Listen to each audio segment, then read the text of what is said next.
ce voyage gratuit, quoi. Alors là, c'était un peu le monde, on aurait dit que j'avais retrouvé le monde d'avant le Covid, quoi.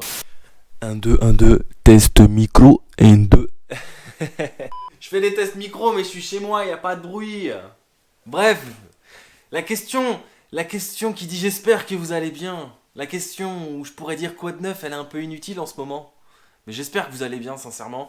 Et quoi de neuf, je la poserai pas, parce que, vous pourrez pas me répondre si en commentaire, mais en plus, franchement, c'est vrai qu'il se passe pas grand chose en ce moment dans nos vies. Poser la question quoi de neuf, c'est un peu naze. Tu sais, des fois, t'es là, t'appelles tes potes, tu dis quoi de neuf? Mais en fait, rien, frère. On peut pas sortir, on peut pas aller au ciné, on peut pas aller au resto, on peut. Bref, pas de chichi entre nous. Vous avez vu le titre de la vidéo, pas de secret, pas de mystère. Je vais vous raconter un petit peu ce qui s'est passé, parce que bon, moi, il s'est passé quelques petits trucs quand même. On va parler du Brésil. On est dans un cadre cosy, sur un petit canapé. Coussin Air France, tu connais les bails. J'ai mon petit café en face au cas où, tu vois, si je me désaltère. On n'est pas là pour faire des effets spéciaux. Oui, je serais capable de faire des disparitions, réapparitions en mode Sangoku, mais on n'est pas là pour ça. Je pourrais cracher du feu, mais on s'en fout. Je vais vous parler de mon voyage secret au Brésil. Mais avant ça, je voudrais vraiment vous faire part d'une bonne nouvelle, puisque j'ai un cadeau à vous offrir et je vous en parlerai à la fin de la vidéo. C'est quelque chose qui va révolutionner vos prochains voyages, qui va vous permettre de prendre votre envol. Je vous en parle à la fin de la vidéo, vous allez tout comprendre. Clap! Alors, le Brésil, pourquoi, comment ça s'est passé? Qu'est-ce qui s'est passé ces derniers mois dans ma vie? Pourquoi? Ça fait 4 mois que j'ai pas posté de vidéo sur YouTube. Et bah c'est simple, il y a eu le Road Trip France, vers septembre-octobre. Ensuite j'ai pris un petit break, j'avais besoin de souffler. Il faut savoir que moi j'ai pas voyagé en fait à l'étranger depuis août 2019. Mon dernier gros voyage c'était au Maroc. Et je prends un petit peu cette métaphore du lion en cage. Ça commençait à bouillir à l'intérieur de moi, j'avais besoin de faire quelque chose, de voyager de nouveau, parce qu'un voyageur, il a besoin de voyager, tu vois. C'est comme un boulanger, il a besoin de faire du pain. Un voyageur, il a besoin de voyager. Et en fait, durant cette période entre 2019 et 2020, j'ai bossé pour remettre des thunes de côté. Donc, je vais pas refaire de vidéos comment je fais pour voyager, argent, nanani. J'ai déjà fait une FAQ sur ça que vous pouvez retrouver juste ici. Bon, on connaît l'actualité, confinement 1, confinement 2, le retour du confinement, tu vois, c'est un peu comme Star Wars, épisode 1, épisode 2, épisode 3. Il y a eu une petite brèche en janvier, où on n'avait pas besoin de papier pour voyager. Là, je me suis dit, cool, je vais pouvoir réaliser mon premier objectif de 2021, c'est-à-dire faire un voyage sans caméra et sans réseaux sociaux, vraiment pour moi, à l'ancienne, pour respirer, voilà, pour avoir de nouvelles idées, pour réfléchir, pour recharger mes batteries. Donc à la base, je devais partir au Mexique, mais j'ai pas pu. Pourquoi j'ai choisi le Mexique? Déjà parce que les billets étaient pas chers, parce que c'est un pays que j'aime, parce que je sais qu'à cette période de l'année il fait chaud, en général il fait assez chaud toute l'année. C'est un pays qui est pas cher et surtout je sais qu'en tant que créateur de contenu, si je vais dans un pays que je connais pas, j'aurais été tenté de faire des vidéos. Mais là, vu que c'est un pays que je connais, j'aurais pas été tenté, parce que j'aurais pas eu envie de refaire les mêmes choses. Et aussi, il faut savoir que c'était l'un des seuls pays au monde, donc en décembre, janvier, où on pouvait partir seulement en faisant un test PCR. On n'était pas obligé d'observer une quarantaine, comme dans certains pays. Voilà, il y a certains pays qui vous imposent 14 jours où il faut rester à l'hôtel, etc. Là, non.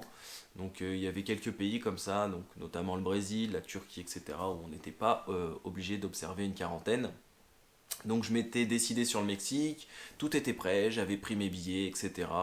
J'avais trouvé vraiment des billets pas chers, 600 € aller-retour. Et donc là, je me pointe à l'aéroport, et on me dit, monsieur, votre vol a du retard. Alors moi je dis, ah, c'est quoi du retard pour vous? Beaucoup de retard. Et là, je me dis, ça sent pas bon, mais bon, c'est pas grave, ça fait partie du jeu, c'est comme ça. 2 minutes après, je reçois un mail, votre vol est annulé. Mais vous allez voir que, entre guillemets, dans mon malheur, j'ai eu beaucoup de chance. Et c'est là qu'on dit chaque chose est faite pour une raison. Pourquoi? Parce que j'ai commis une grosse erreur de débutant. C'est-à-dire que mon vol faisait Paris-New York, New York-Cancun. Et en fait, nous, en tant que Français, on ne pouvait pas transiter aux États-Unis. Même pour une heure, on n'avait pas le droit de transiter. Alors voyager, ça, je savais qu'on n'avait pas le droit dans cette période, mais transiter, je pensais qu'on avait le droit en fait. Et j'ai été stupide de ne pas vérifier avant. Mais pourquoi j'ai pas vérifié? Parce que quand j'ai réservé mon billet, c'était pas annoncé attention, vous pouvez pas transiter, etc. Et pareil, quand j'ai fait mon ESTA, l'ESTA c'est un petit papier qui vous permet justement de voyager ou de transiter aux États-Unis. sur le site du gouvernement américain, m'a posé la question, vous voyagez ou vous comptez seulement transiter? J'ai mis transiter, j'ai payé donc pour mon ESTA. Il n'y a pas eu un message qui m'a dit attention, si vous venez de France, vous pouvez pas transiter. Non, donc j'ai pas tilté, j'aurais dû aller checker. C'est vrai, c'est la grosse erreur de débutant, mais c'est des choses qui arrivent. Et donc, j'ai eu de la chance que finalement mon vol soit annulé. On m'a pas proposé un autre vol le lendemain, etc.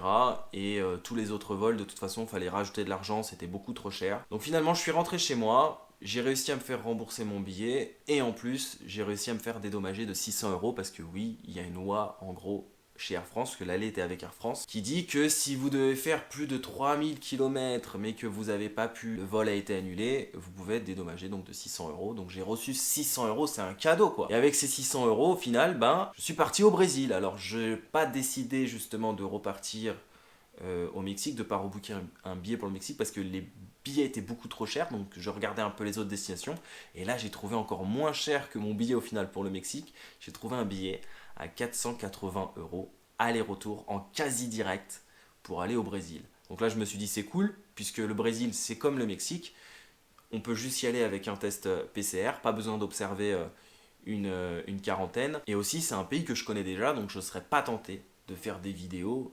Et puis de toute façon, justement pour pas être tenté, je suis parti en mode minimaliste. D'ailleurs, je vous réserve une vidéo sur mon sac. Qu'est-ce que je prends en voyage. Donc j'ai pas pris mon ordi et je suis parti vraiment avec un tout petit sac de 4 kilos, direction Rio de Janeiro. Donc j'avais un vol avec la TAP Portugal qui faisait Paris-Lisbonne, Lisbonne-Rio. Je suis arrivé à Rio, j'ai revu mes amis, Mauro et tout, c'était cool. Alors c'était un Rio sous Covid, donc c'est pas pareil, c'est pas le Rio que j'ai connu en 2018, super festif, mais ça je le savais déjà de toute façon. En fait, si vous voulez, ça ressemblait un petit peu à la France de cet été. C'est-à-dire, vous savez, la France post-confinement, quand les restos ont réouvert, quand les bars ont réouvert, c'était un petit peu cette ambiance-là. On pouvait aller au resto, on pouvait aller dans des bars, avec le masque bien évidemment. Même s'il n'était pas obligatoire dans les rues, c'était voilà, chacun faisait un petit peu comme il voulait. Il y avait des gens qui l'avaient, d'autres qui ne l'avaient pas. Par contre, dans les lieux fermés, les supermarchés, les centres commerciaux, voilà, c'est comme en France. On devait tous bien évidemment porter le masque. Donc à partir de là, je voulais pas refaire en fait des choses que j'avais déjà faites. Donc du coup, je me suis concentré à faire des endroits que je ne connais pas. Faut savoir que le Brésil c'est immense, hein. Ça fait à peu près 14 fois la France. Donc je me suis dit, tiens, je vais aller explorer des petits coins à côté de Rio. Donc j'ai notamment visité des villes, plutôt même des villages comme Búzios, Ariel do Cabo, Petrópolis, qui sont donc des endroits pas très loin de Rio, qu'on peut accéder facilement en bus à 2-3 heures de Rio. Et surtout, j'avais entendu parler d'un endroit magnifique. On m'avait vanté cet endroit. Beaucoup de personnes m'avaient écrit pour me dire Ben, un jour, si tu retournes au Brésil, il faut que tu ailles visiter le nord-est du Brésil. C'est magnifique. Donc le nord-est, c'est le nord-est du Brésil. Alors, si vous me suivez sur Instagram, pour ceux qui ont la chance de me suivre sur Instagram, si vous ne me suivez pas, n'hésitez pas à me rajouter un C'est Ben & Co. Je poste pas mal de stories dans mes voyages. Justement, j'ai posté quelques stories, mais après, donc, je me suis déconnecté. J'étais dans ma bulle.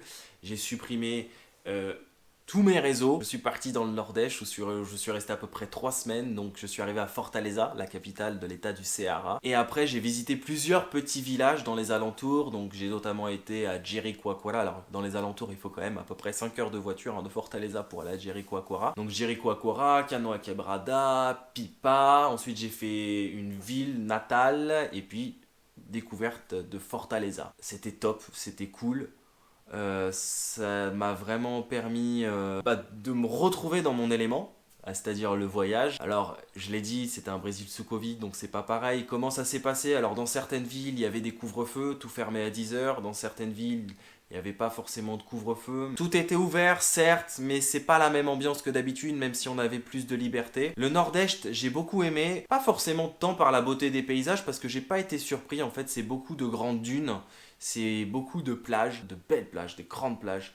Si vous allez par exemple à Jericoacoara, donc c'est une ville construite dans un parc national, dans le parc des dunes. Et donc c'est une ville en fait au milieu des dunes. Et c'est super joli parce que il n'y a pas de pavé, il n'y a pas de trottoir, on marche tout le temps dans le sable. Et c'est tout petit, donc c'est vraiment cool. Il y a vraiment cette ambiance de petit village où en à peine 24 heures, on connaît déjà tout le monde. Et c'est ça que j'ai vraiment kiffé. Et ce que j'ai aimé vraiment donc dans le Nord-Est, c'est cette ambiance voilà décontractée, tranquille, des petits villages, on peut se balader avec son téléphone. C'est pas comme à Rio où on sent toujours un petit peu qu'il y a un petit danger. Là non, c'est vraiment une ambiance tranquille, décontracte. Et donc je suis resté quelques jours à Jericoacoara, et puis de Jericoacoara, je suis allé à Canoa Quebrada, où là j'ai eu ma première expérience en parapente avec Jérôme Saunier, un Suisse, le pionnier du parapente. C'est lui qui a amené le parapente en fait il y a 30 ans au Brésil. Comment je l'ai rencontré? C'est simple, en fait je me baladais dans Canoa Quebrada, c'est un tout petit village pareil, je vois en bord de mer des parapentes voler dans le ciel, c'était magnifique. Donc je m'approche du stand de parapente et là il y a une dame, une brésilienne qui commence à m'accoster en français. Alors je sais pas si sur ma tête c'était écrit français, mais elle a dû le repérer, en tout cas mon look peut-être. Et elle a commencé à me parler en français, en fait c'était la femme de Jérôme, donc elle m'a raconté un petit peu l'histoire de son mari, de comment il a apporté le parapente ici, etc. Et après, elle m'a présenté donc à Jérôme et on a discuté, waouh, pendant au moins 30 minutes, vraiment sympa. Et après, il m'a dit, bah écoute, où est-ce que t'es hébergé? Je dis, bah là, je suis dans une petite auberge et tout. Il me dit, écoute, si tu veux, tu viens chez moi, je te fais le même prix qu'à l'auberge. Je payais quoi, peut-être 5 euros à l'auberge.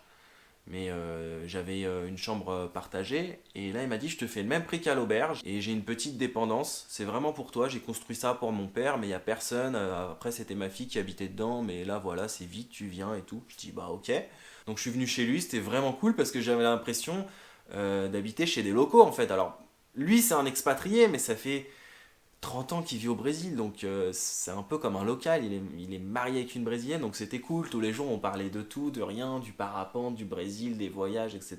C'était vraiment cool. J'ai envie de faire un peu mon Michel Drucker, Jérôme, si tu nous regardes. Mais vraiment cool, très bonne expérience, et puis après, voilà, 3 4 jours à Canoa Quebrada, j'avais fait le tour, et moi je suis quelqu'un qui a la bougeotte, rester dans une ville au bout d'un moment où j'ai fait le tour, où j'ai plus rien à faire, ça me saoule un peu, donc j'ai bougé et je suis allé direction Pipa, Pipa alias la ville en pente, parce que c'est une ville en pente. Mais très cool, Pipa c'est un peu comme Canoa Quebrada, la seule différence c'est qu'il n'y avait pas de couvre-feu, pas de restrictions, rien du tout. Alors là c'était un peu le monde, on aurait dit que j'avais retrouvé le monde d'avant le Covid quoi. Bah c'était très cool, très relax, petit village, pareil. Bah j'ai vite fait le tour, donc je suis pas resté trop longtemps non plus à Pipa. 3 jours ça m'a largement suffi. Donc après voilà, il y a des activités à faire, on peut marcher, des belles balades en bord de mer.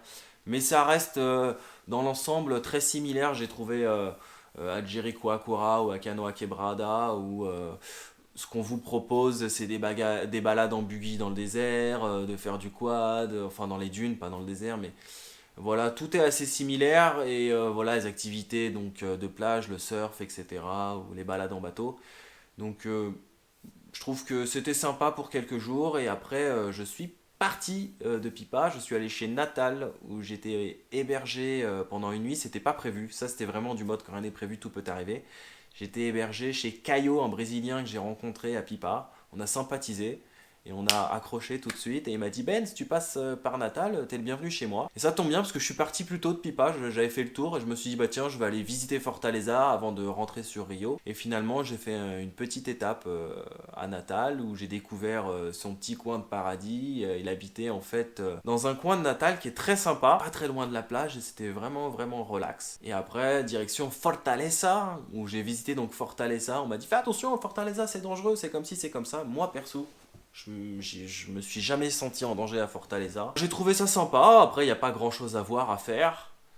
Et voilà comment ça s'est passé plus ou moins ce voyage secret en mode hors réseaux sociaux. Et après donc je suis rentré à Rio. J'ai attrapé le Covid ou la Covid, on ne sait plus comment dire. Alors ça c'est pareil, je rentrerai pas dans les détails. J'en parlerai un petit peu plus dans la FAQ puisque c'est une question qui est revenue souvent, comment ça s'est passé. Et donc à Rio j'ai été bloqué pendant 2 semaines. Alors déjà je pouvais pas bouger par rapport au Covid puisque je me suis isolé. Mais ensuite il faut savoir que mon billet avec TAP Portugal a été repoussé plusieurs fois puisque de début février ça a été repoussé à mi-février. De mi-février mon billet a été repoussé à début mars et de début mars à mi-mars. Et je voyais pas le bout du tunnel en fait, voilà il a été annulé pour la simple et bonne raison que le Portugal à ce moment précis avait décidé de fermer ses frontières avec le Brésil à cause du variant brésilien. Tous les vols qui passaient par le Portugal étaient annulés. Donc la seule manière en fait pour moi de pouvoir rentrer en France, puisque j'avais des impératifs, c'était de prendre un vol direct avec Air France, ce que j'ai fait, qui m'a coûté d'ailleurs 487 euros, juste le billet retour, alors que le vol aller-retour pour le Brésil, ça m'a coûté 480 euros. Mais bon, c'est la vie. Et donc c'est là où je me suis dit, punaise, j'avais réussi à faire la belle affaire, Mais c'était pas ma faute, mais voilà, j'avais réussi à faire la belle affaire, ce voyage gratuit, quoi, parce que j'avais touché les 600 euros. Et au final, ça m'a appris une leçon, c'est que tout simplement, oui, on peut, voilà, par moment voyager, mais il faut savoir qu'on est dans une période particulière et il faut l'accepter. Il faut l'accepter que, voilà, on peut être bloqué. Il y a beaucoup de vols qui sont annulés, donc c'est plus les mêmes voyages comme avant, mais c'est le jeu, donc moi je l'ai accepté et au final ça m'a coûté un peu plus cher parce que j'ai dû rester 2 semaines de plus à Rio, donc qui dit rester 2 semaines, payer l'hébergement, etc., la nourriture, et puis après donc le vol, retour. Donc voilà comment ça s'est passé dans sa globalité. C'est un voyage qui m'a fait beaucoup de bien, qui m'a permis de respirer, qui m'a permis d'avoir de nouvelles idées, d'envisager la suite plus sereinement. À l'heure actuelle, il faut savoir que malheureusement, je reviendrai sûrement dans une prochaine vidéo sur ce sujet, comment voyager pendant la période du Covid et surtout au Brésil. Mais il faut savoir qu'à l'heure où je vous parle, là, le Brésil, quasiment dans tous les États, il y a des couvre-feux, donc ça devient de plus en plus chaud puisque malheureusement, le virus se propage de plus en plus. Et en fait, ça devient d'un petit peu de plus en plus chaud. Donc il y en a beaucoup qui m'ont demandé des conseils sur Insta, etc. Comment faire pour partir? Est-ce que ça vaut vraiment le coup en ce moment? Je vous en parlerai un petit peu plus dans une prochaine vidéo. Mais dans sa globalité, oui, c'était cool de pouvoir retrouver un petit peu cette sensation de liberté. À quel prix, j'ai envie de dire. Mais c'était cool. Après, pour faire un petit peu le débriefing de tout ça, voyager dans cette période, oui, c'est plus pareil. Et il faut toujours faire attention. Et puis le problème, c'est que aussi, on est toujours un peu méfiant. Parce que il suffit qu'on ait un peu mal à la tête ou quelque chose, on psychote tout de suite. C'est ça qui est un peu embêtant. Mais c'est vrai que pour le moral, ça fait du bien. Donc voilà, vidéo de débrief terminée. Si vous avez des questions, n'hésitez pas à me les poser en commentaire. Je vous lâcherai pas puisque j'ai des projets sur 2021. On va repartir, même si on est dans une période particulière, on va repartir, je vous promets. Je vous lâcherai pas. Je sais que vous êtes nombreux à avoir besoin justement de vous évader. Et je sais que mes vidéos sont un peu comme une thérapie pour certains. Ça vous permet de vous évader, donc je vous lâcherai pas. Et d'ailleurs, de ce fait, je vais pouvoir vous permettre aussi de vous évader en lisant quelque chose de très sympa, puisque j'ai écrit un e-book. Un e-book, c'est quoi? C'est un livre digital que je vous offre gratuitement, que vous pouvez récupérer via le lien qui est en barre de description.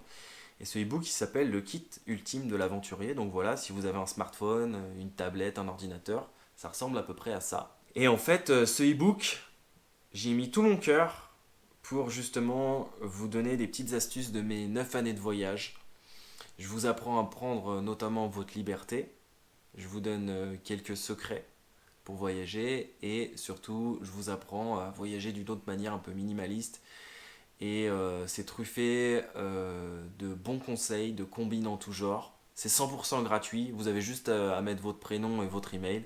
Et ensuite vous allez recevoir un mail de confirmation, vous confirmez, ensuite boum, vous recevez le e-book en PDF. Donc voilà, n'hésitez pas vraiment à télécharger ce e-book. C'est un cadeau, non pas des dieux, mais de moi, puisque j'ai mis tout mon cœur et toute mon énergie pour pouvoir l'écrire. J'espère que ça vous plaira. N'hésitez pas à me faire des retours sur ce e-book. Moi, je vous donne rendez-vous bientôt, puisque je tourne dans la foulée une petite FAQ, questions-réponses sur le Brésil. Je vous embrasse fort, prenez soin de vous, n'oubliez pas de voyager. Et surtout, n'oubliez pas que quand rien n'est prévu, tout peut arriver. Mais vraiment, prenez soin de vous. Et j'ai envie de terminer cette vidéo par quelque chose que j'aime beaucoup dire. Parce que c'est vrai qu'on a tendance à beaucoup se plaindre dans cette période. Mais si vous avez la chance d'être en bonne santé, si vous avez la chance d'avoir un toit, d'avoir à manger dans votre assiette, restez optimiste. Restez optimiste, on connaîtra des jours meilleurs. Pensez à toutes ces personnes qui ont perdu leur taf, pensez à tous ces restaurateurs malheureusement qui ne peuvent plus exercer leur métier. Et pas que les restaurateurs, les patrons de discothèques, etc. Voilà. Je sais qu'on connaîtra de jours meilleurs, donc restons optimistes. Si vous avez vraiment cette chance d'être bien, d'être en bonne santé, profitez-en parce que ça, c'est vraiment un cadeau de la vie. Et croyez-moi qu'on s'en rend compte justement quand on a la chance de voyager. Ciao. Loukoum, mon petit Loukoum,